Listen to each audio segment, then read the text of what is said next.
വളരെ അധികം പ്രാധാന്യമുള്ള ഒരു സമയമാണ് പരിശുദ്ധ റമദാൻ. റമദാനിനെ കുറിച്ച് അള്ളാഹു ഇങ്ങനെ അവകാശവാദം എങ്ങനെ പെടുന്നു?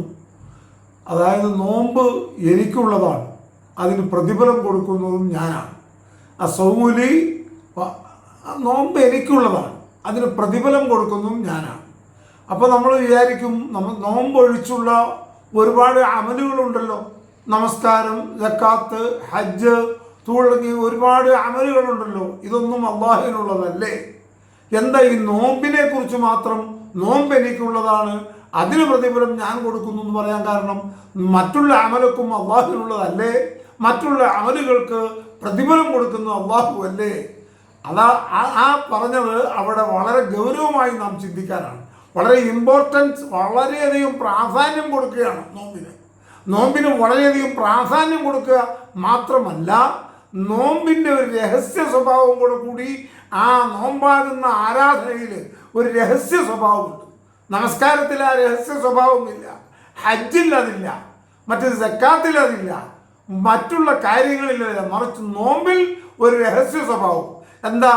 അവനും അവൻ്റെ അടിമയും തമ്മിൽ മാത്രം അറിയുന്ന ഒരു അമലാണ്.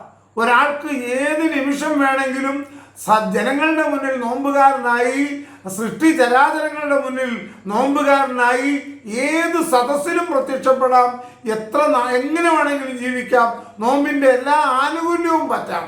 പക്ഷേ അവനെ സംബന്ധിച്ചിടത്തോളം നോമ്പ് അവൻ മുറിച്ചത് അവനും അവൻ്റെ റബ്ബും അല്ലാതെ അറിയുകയില്ല.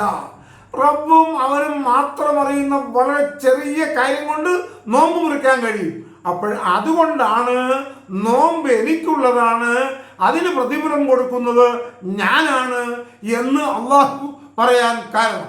അപ്പം നാം സൂക്ഷിക്കേണ്ടത് നോമ്പ് അള്ളാഹുവിനുള്ള അമലാണ് എന്ന് അള്ളാഹ് പ്രത്യേകം എടുത്തു പറഞ്ഞത് അതിൻ്റെ രഹസ്യ സ്വഭാവമുള്ളത് കൊണ്ടാണ്. അപ്പം രഹസ്യമായി ഒരാൾക്ക് നോമ്പ് വേണമെങ്കിൽ ഒഴിവാക്കാം, ആരും അറിയില്ല, അത് അള്ളാഹ് മാത്രമേ അറിയൂ. അതുകൊണ്ടാണ് സൗമുലി, നോമ്പ് എനിക്കുള്ളതാണ്, അനല്ലതി അജ്സീബി, അതിന് പ്രതിഫലം കൊടുക്കുന്നതും ഞാനാണ് എന്ന് പറയാൻ കാരണം.